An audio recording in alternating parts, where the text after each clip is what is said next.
Please open your Bibles to Psalm 127, but before we look too much at that actual passage, let's see here. My notes were closed there. There we go. I have a question I want to ask you, just to kind of give some answers that we know from the Bible or what you think might be biblical.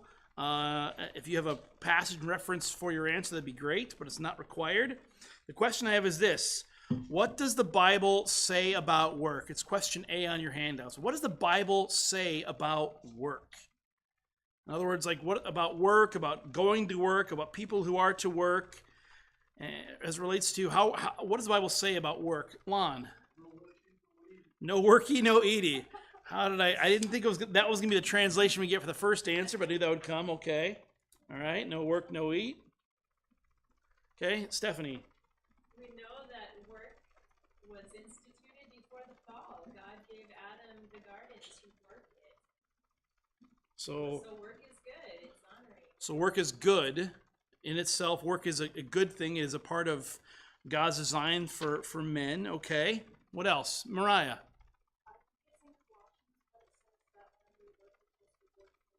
That is an amazing answer and and you're right. Colossians chapter, I got it down here, Colossians chapter 3. Do it heartily unto the Lord. So work hard unto the Lord. Okay. Anybody else? Daniel. Yeah, there's the reality that the one who works is deserving of his payment, whether it's the farmer should be the first to enjoy his produce, or in terms of what Luke or Paul were talking about in caring for those who minister in the church. Exactly right. There is it is right and good that the laborer receives his pay. Okay, anybody else? These are all good things. Julie.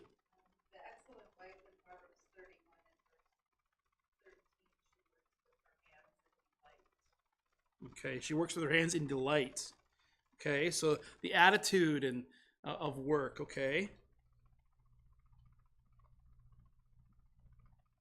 so great. What else? There's a lot we can say. So you've gotten all great answers. Some that I didn't have written down, of course, which is awesome.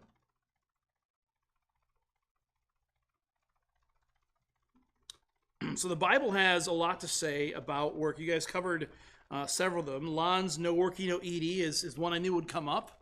The Bible doesn't encourage, or it actually prohibits and condemns kind of this lazy leeching, not generosity, not receiving help when you need it, but this kind of, if you refuse to eat in 2 Thessalonians 3, then you should not work. Or if you refuse to work, you should not eat, I should say. There you go. Laziness, particularly, is a thing that God has particularly harsh words for. I should have had us open to Proverbs, but look to chapter 6. We'll look there right now, because this is an important point as it relates to the issue of God's overall word and his lessons for work. I'm going to read in verse 6 to verse 11 of Proverbs chapter 6. Go to the ant, O sluggard, observe her ways and be wise, which having no chief, officer, or ruler, prepares her food in the summer and gathers her provision in the harvest. How long will you lie down, O sluggard? When will you arise from your sleep? A little sleep, a little slumber, a little folding of the hands to rest. Your poverty will come in like a vagabond, and your need like an armed man. This is one of the places where God's word, God in his word,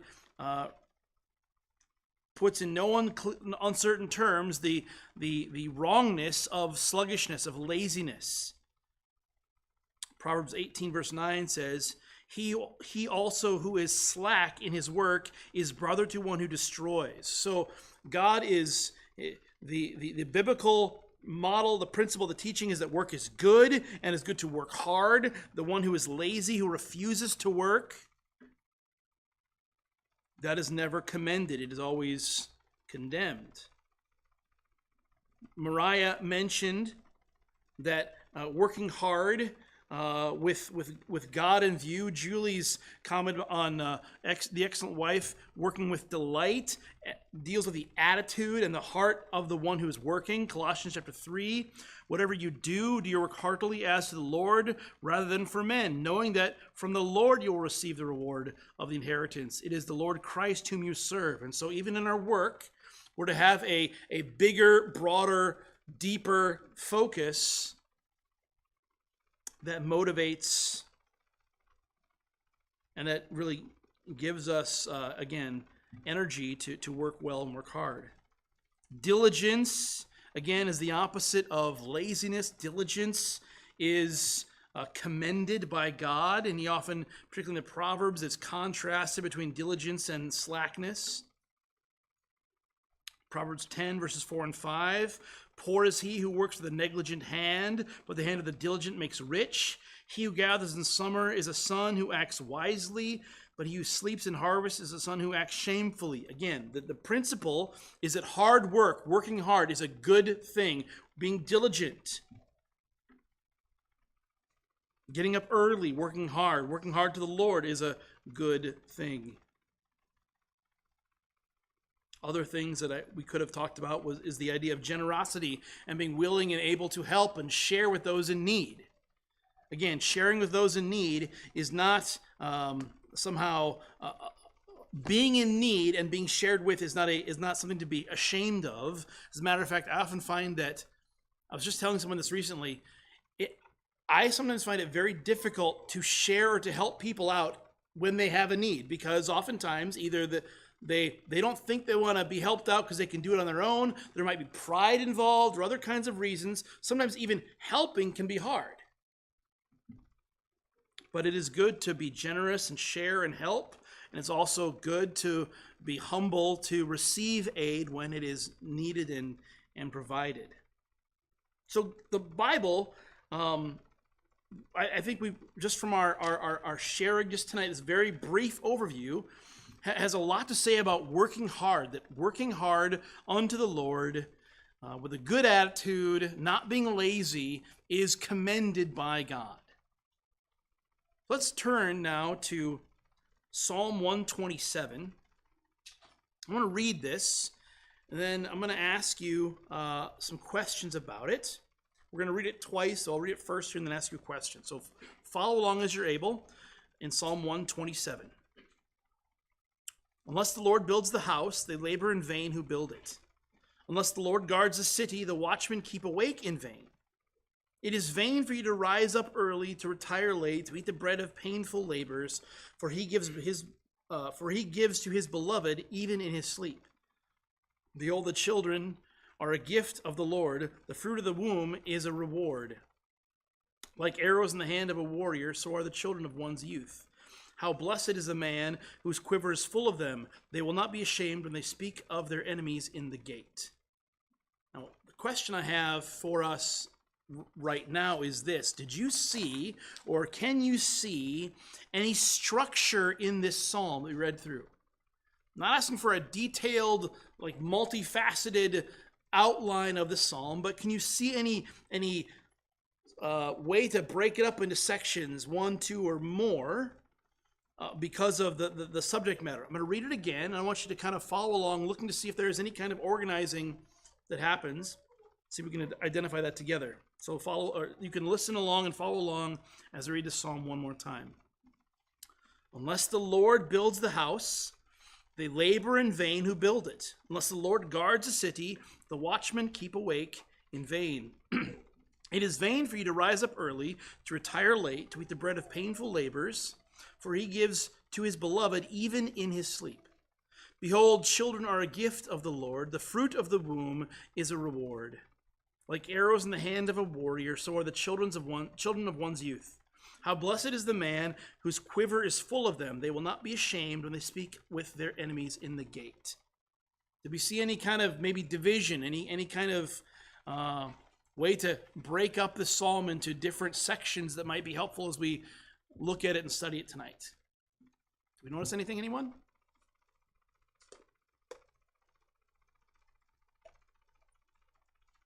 Stephanie. The Lord is the one who is doing all of these things. Whether it's the Lord in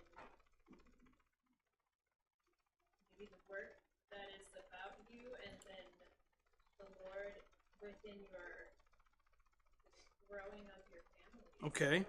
So we have the presence of God in all the things, building the home, guarding the city, giving of children. Okay. Anybody else? Toby. Okay. Okay. And I think Toby's identified really one of the themes really of the first part of this psalm. I think we want to break down this psalm into a couple of sections. The first verses 1 and 2 have this picture of the futility of merely working hard. That'd be the first two verses. And the last section, last three verses, that children are a blessing to the family. So the first two verses 1 and 2, is the futility of merely working hard. And the second would be that children are a blessing to the family, or God's blessing up to the family. Let's talk about section 1 here. Now, you got space in your outlines. You want to take notes or on the back if you'd like to. Let's look at these things.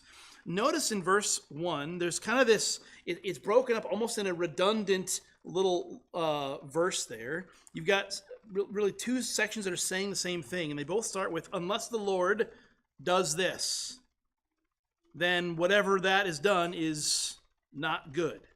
Unless the Lord builds the house, they labor in vain who build it. Unless the Lord guards the city, the watchmen keep awake in vain. This is an axiomatic principle. In other words, people who come to Bible study, people who would have heard the psalmist say this in the synagogue or wherever else, they'd been like, well, of course that's true. They would have agreed with this idea.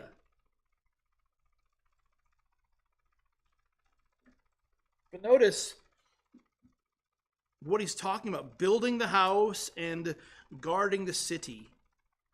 What's significant, do you think, about those two things that are mentioned? Is there anything significant about the one who builds the house or the one who guards the city? Is there anything significant about those two particular tasks?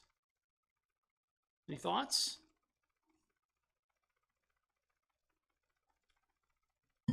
So those of you who are husbands, future husbands, maybe, in the future husbands, when you want to come and take somebody's daughter away from them, steal her away, I might say, the father of the daughter is going to be concerned that, well, can you provide for my daughter? Can you provide for her well-being? Can you provide for a place to live? Are you able to do that? And also, are you able to keep her safe, keep her out of harm's way? I think those are the two basic things here that's in view. Building the house, providing the place of refuge, of sustenance, and protection of the city. Again, one commentator said, these two things speak of fundamental tasks in life. The provision of a house for the family and the protection of a city for the community, or the protection of the family for the community, or for protection of the family. Again, unless the Lord is in these things, the human effort is in vain, ineffective, and unsuccessful. Now, the question then is, what's his point? This is obviously an axiomatic principle, because again, those who go to Bible study, those who come who would go to church or in Jesus' day in synagogue or before Jesus' day synagogue, that this would have been a point that has no disagreement. But look at the second part here in verse 2. He says, it is vain for you to rise up early, to retire late, to eat the bread of painful labors, for he who gives to his beloved even in his sleep, or for he gives to his beloved, even in his sleep. Now, just a note here, the word labor there in verse 2, eat the bread of painful labors, it's the idea of not just work, but even of like struggling with the toilsome, frustrating things of life that sometimes when machines break, when things don't go the way they should. I saw a video, it was a comedic video of a guy. He was looking at a place where he had to like plug in an outlet or something. And it was the joke. Then he had to stick his hand where he couldn't see, and it was like somebody was trying to mess. Like you couldn't put it in. You knew it was supposed to go. There was always getting messed up. There was almost a gremlin always getting in the way. You couldn't do the job you're trying to do. There seems to be all kinds of unaccounted for, unintended, non-understanding trouble that happens. Whether it's trying to drive a nail in that doesn't go straight, no matter how careful you are to hit it. The weeds continue to crop up when no matter how you prepare the soil or how often you weed, or when you do all of that, the vermin come in and destroy your garden when you try to protect those things. Again, the toil here, this eating the bread of painful labor, it refers back to the idea of the dealing with a hardship even that is the result of sin when it comes to work.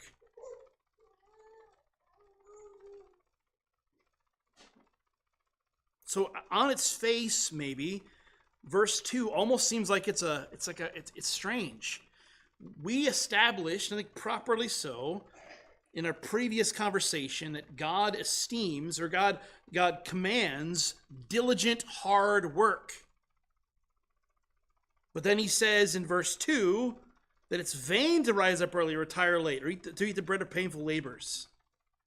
On its face, this again may go against that principle if you're not careful, because we read Proverbs 6 where it says, when will you rise from your sleep? A little sleep and a little slumber, a fold into hands, and your poverty will come in like a vagabond. If you don't wake up, you don't get up out of bed and do your work, you're going to have problems.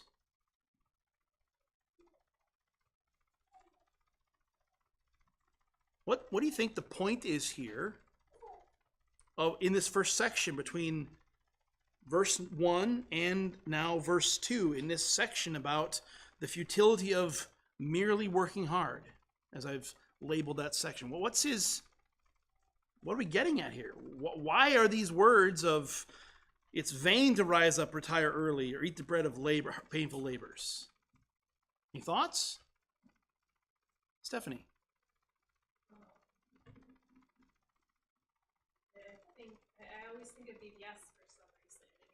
Those are some painful labors. I mean, if we're doing it just kidding, only in our own effort, our own strength, and we're only thinking about here and now, presently, and all of that effort is pointless. If our mind is on God's sovereign plan for all of this and wanting to work toward his glory and his sovereign plan, and we align our hearts with what he's doing. So, unless we're doing that, we're going to rise up early and go to bed late because we're striving and working in all of our own effort without recognizing his plan and purposes. Okay. Lauren? I like to compare it to a farmer. So there's a lot of work that a farmer has to do. And you have to plow, you have to plant, you have to cultivate, you have to harvest. And you need to work hard at all of that. But in the final analysis, the farmer has no control over that seed growing, sprouting, and producing fruit, because it's the Lord part that does that. So even though he needs to work and must work diligently, it's not the man gives the increase. The Lord still gives the increase in spite of all the farmer does, whether he does or doesn't. So we have a recognition that either working in our own strength can be futile, or the fact that it is God who is ultimately in charge of whether or not our work is productive. Okay? Anybody else?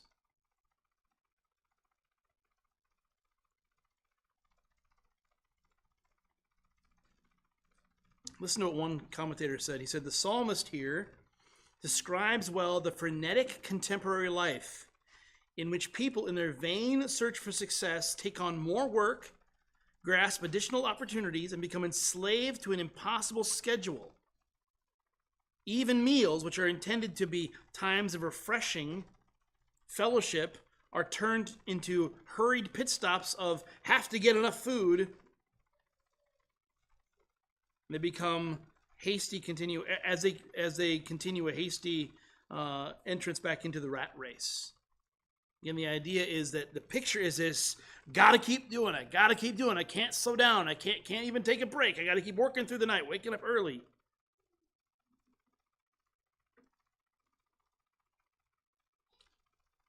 And I think, though, notice the last verse, or the last line of verse 2. For he gives to his beloved even in his sleep. Now, Lauren mentioned the farming analogy because that's the crop grows when you're not looking. You do all the work in the daytime when you can see it, but as long as you're looking at it, you're not seeing anything grow, but it grows overnight. It grows when you're not looking at it.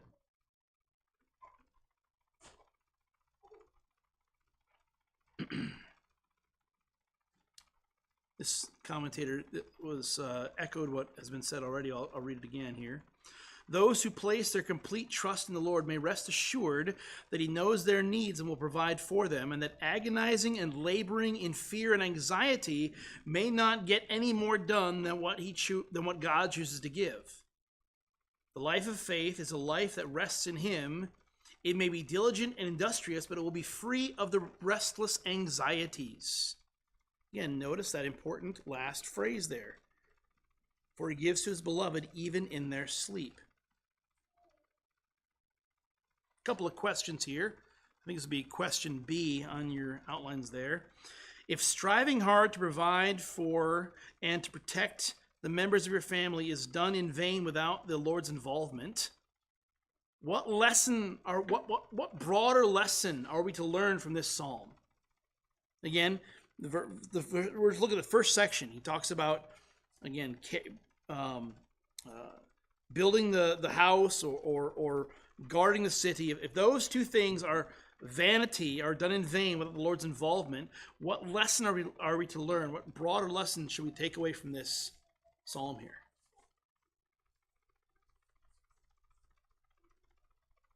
Any thoughts? Julie?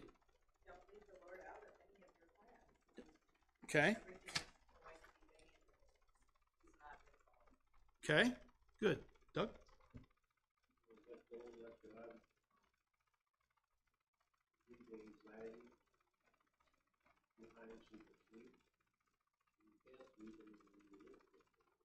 Yeah. Right. Right. And I think this is the important thing too, because how often does the worrying about the things sometimes keep you awake at night? Or can it keep you awake or others awake at night? If I just, I got to get up early in the morning, I got to stay up late. You're stressing about the things that either are outside of your control or whatever it might be. It might cause you to lose sleep. But if we remember that it's the Lord who's the one who's working, that we're trusting in him for all that we're doing, we can rest. We can have no anxiety, the fear of the unknown that controls us, and we can again even be blessed in sleep. Let me think of a good parallel, either biblical story or text, kind of dealing with Psalm 127, 1 and 2, where we're talking about the futility of merely working hard and essentially not having the Lord involved in our work. Anything parallel to that? Saying similar ideas to that? Daniel.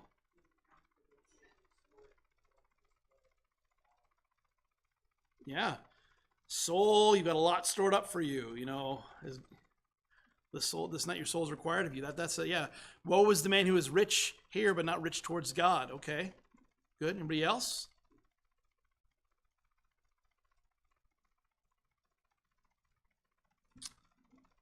Come now, you who say, today or tomorrow we will go to such and such a city and spend a year there and engage in business and make a profit. Yet you do not know what your life will be like tomorrow. You are just a vapor that appears for a little while and vanishes away. Instead, You ought to say, if the Lord wills, we will live and also do this or that. But as it is, you boast in your arrogance. All such boasting is evil. James chapter 4. When you look at James 4, even this verse 2 of Psalm 127, it's this practical atheism. Not that the person in James' audience would say, I'm not thinking about God or I don't believe in God, but the way that I operate my business, I might not even have a consideration that if the Lord wills, or that I'm asking the Lord to bless and to give benefit to this ministry or to this work.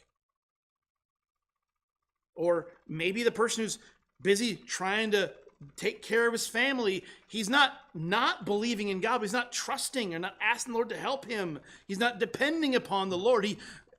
I'm only can sleep if I got everything under control. Well, then you're not going to sleep very well if that's your attitude. So, if it is vain to build, if the Lord isn't building, if it's vain to guard or watch, if the Lord isn't guarding, and I think the broader implication is the basic things of life, all the things. It's vain to work hard in those things if the Lord isn't in them. How do we go about seeking the Lord to be provider and protector, to be involved in those things? How do we go about to ensure that the Lord is the one who is building the house or protecting the city? How do we do that? You ask him. Great answer. You ask him. One time. Well, the joke of the two the people married for 65 years sitting on their front porch, and the woman looks over to her husband and says something to the effect of, I can't remember the last time, or you never tell me you love me. And the husband looks over and says, I told you 65 years ago, if that changes, I'll let you know. The idea is we ought to be those who go before the Lord in prayer with our concerns. And yes, tell your wife, tell your husband that you love them more than just once when you get married. But it ought to be this habit of life, a dependence upon the Lord for his provision. Lord, help in all this. Lord, only you can make the crops grow. Only you can make sure the bills get paid, that there's money in the account, all the things, that there's food in the grocery store. If you remember just a few years ago, the empty shelves during the COVID time, it was the strange, weird thing that we did that I'd never experienced before.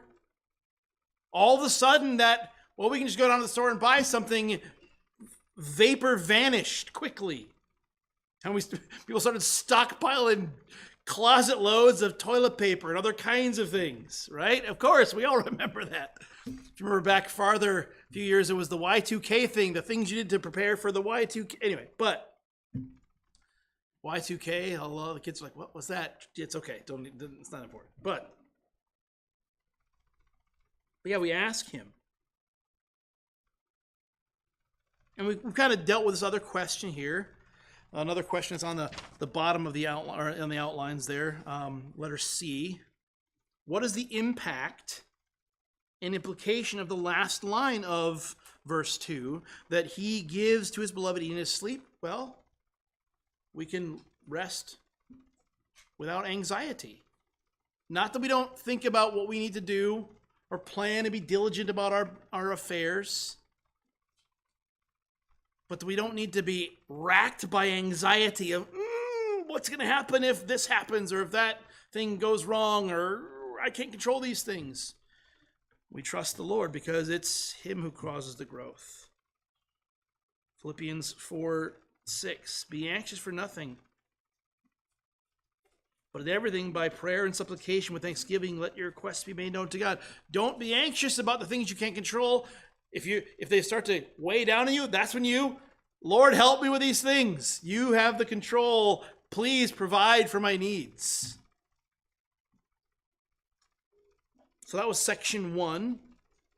Section 2 now is children are God's blessing to the family. Children are a gift of the Lord. The fruit of the womb is a reward. Like arrows in the hand of a warrior, so are the children of one's youth.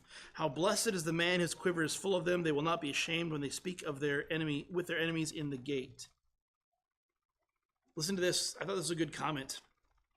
When read, when the last half is read as a response to the problem in the first two verses, children provide a future that intense labor cannot.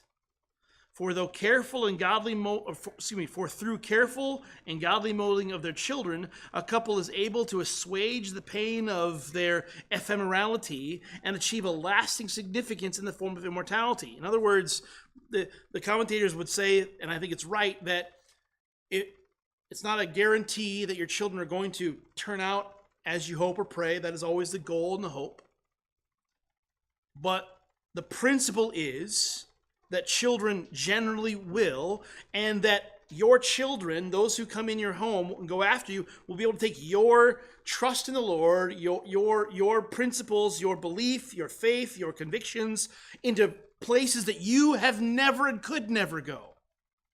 It will extend and build and enlarge that impact. In other words, it as some have said again, it almost achieving a form of immortality, particularly in a sense of transient and temporal things. I think it's an interesting observation that the principles and the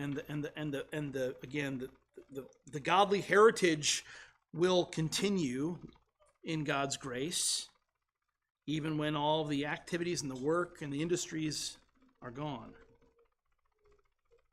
Now, again, this is, I think, verses 3 to 5 are again axiomatic. The cultures of the Bible did view children as gifts, as a blessing. They were a precious commodity because children were the future. They were the inheritance. They were the ones who would take the land and also take care of you when you got older. There was all these blessed things. Of course, there was different and unique emphasis put on male children because they were the ones to whom the family name was carried and those kinds of things. But that does not mean that in biblical cultures, biblical contexts, that female children were not a blessing. Matter of fact, one of the things that sets, I believe, biblical cultures apart from others is the value for all children, not just particular ones. This kind of ties into question D. If someone believes Psalm 127:3 that the children are a gift of the Lord, what effects does this have? That's funny. I wrote that wrong. Basically, how does this affect someone's behavior? If you believe this, how does that affect your behavior? And broader than that, how does that affect a culture's behavior? If people believe this, that children are a blessing, a gift of the Lord, how does that affect what you do? Or does it affect what you do? How does abortion, we have sat back and let abortion take over the U.S.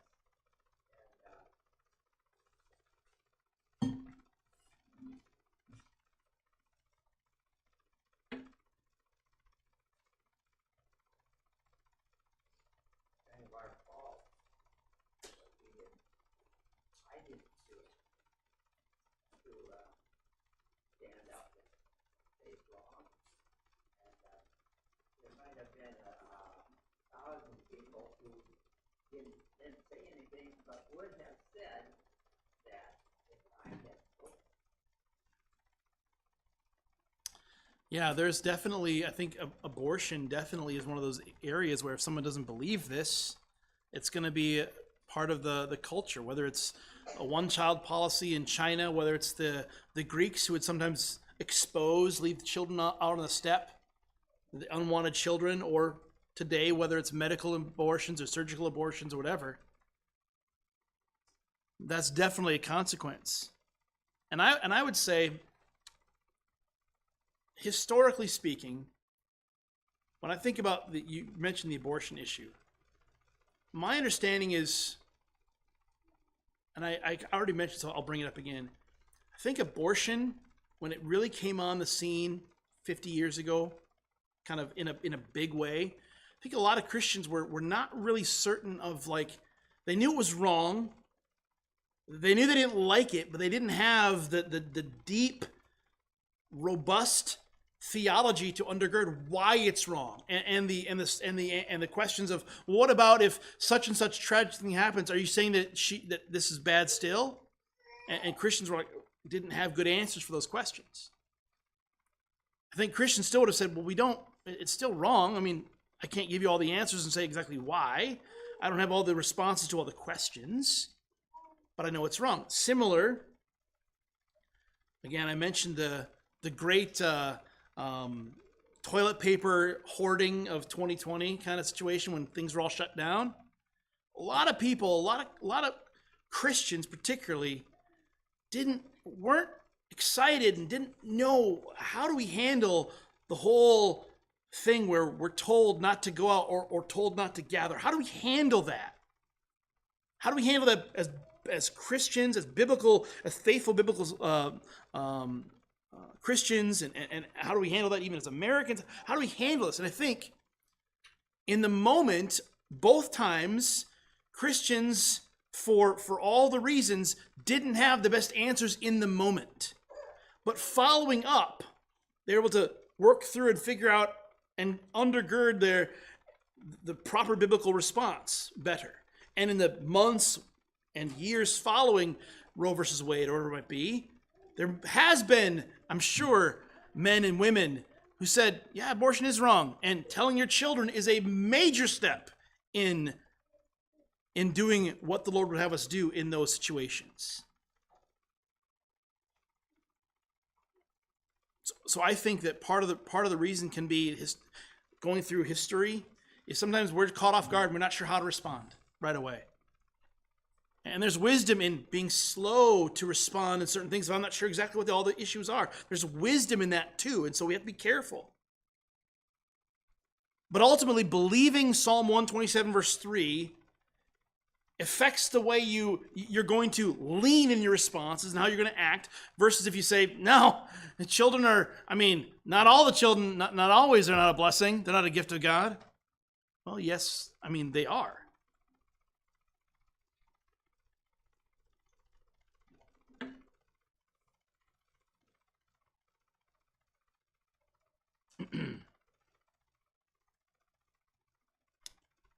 Interesting here, it says, like arrows in the hand of a warrior, so are children of the one's youth. For the ancient warrior, the arrow was primarily an offensive weapon intended to be used against a long-range target, in contrast to weapons such as swords or spears that were used in short-range battle. Arrows are propelled by the strength and according to the aim of the archer. Similarly, children can extend the influence of a parent beyond what the parent can do personally. I thought this next point was interesting. No warrior would place an arrow in his or her quiver unless it were battle ready. So the implication is that a parent has nurtured the child to maturity so that he is fully prepared to enter into adult life. You don't just go to the store and buy 12 ready-made arrows or 6 ready-made arrows. You invest a lot of time and effort, early mornings, late nights, maybe some food on the run, to invest into those children. So, tying these together, what's an application of the lesson from the first half of Psalm 127 as it relates to having children and child rearing in the last half of Psalm 127? How do we apply the lesson of the first half to the point of the second half? Any thoughts there?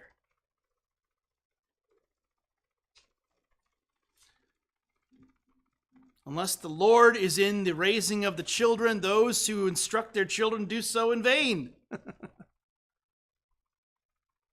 We ought to get up early and stay up late and do hard work as parents. And you future parents, be ready to do the hard work and invest in the children that God will give you, because they are a gift of the Lord. But knowing that you need his involvement in their lives and their development, because if it's up to you, it's not going to go very well.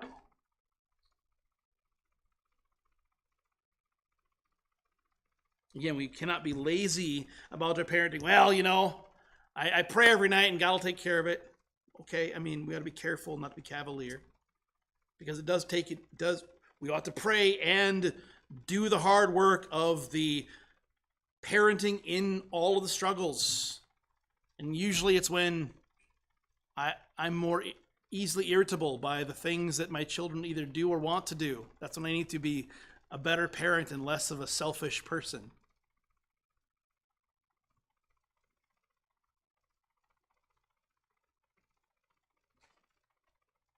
So Psalm 127, whether it comes to providing for a home, keeping your family safe, or even the idea of children and the hope that children are for a family and for life, they're all related to God's blessing and God's gift, and God needs to be involved. And it's a blessing when we see God involved, and we ask for God's aid in all those things. Well, we'll be done here. Let's close the word of prayer. Lord God, we thank you so much for this evening. We look at Psalm 127. I pray there's a blessing to your people that have honored you. Lord, may you be with us as we have a time of fellowship, and be with us as we go about our weeks. In Jesus' name, amen.